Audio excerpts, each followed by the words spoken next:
CD বা DVD cover তৈরি করার জন্য আমাদের বেশ কিছু বিষয় মনে রাখতে হবে। তো আমাদের কভার ডিজাইনের জন্য দুই প্রকার কভার রয়েছে। CD cover generally 6 inch by 4.5 inch এবং DVD cover 10.5 inch by 7 inch. এখন ডিভিডি কভার বা সিডি কভারের মধ্যবর্তী স্থান দিয়ে আমরা একটি রেখা অঙ্কন করতে পারি রেক্ট্যাঙ্গুলার টুল অথবা লাইন টুল দিয়ে।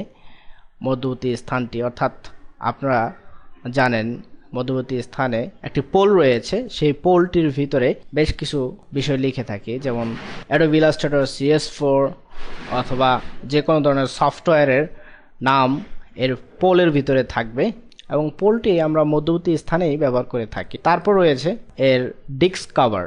ডিস্ক কভারটি জেনারেলি স্টিকার টাইপের পেপার হয়ে থাকে এবং এই ডিস্ক কভারটি সাধারণত এর রেডিয়াস থেকে তৈরি করা হয়ে থাকে, অর্থাৎ এর ব্যাসার্ধ কতটুকু সেই অনুযায়ী এই ডিস্ক কভারটি হয়ে থাকে এবং এখানে আপনার যে কোনো ধরনের প্রোডাক্টের নাম অথবা যে কোনো ধরনের পোস্টার ব্যবহার করতে পারেন, আপনার প্রয়োজন অনুসারে ব্যবহার করে থাকবেন। এই টিপসগুলো মনে রাখলে আশা করি আপনাদের কভার তৈরিতে তেমন কোনো সমস্যা হবে না।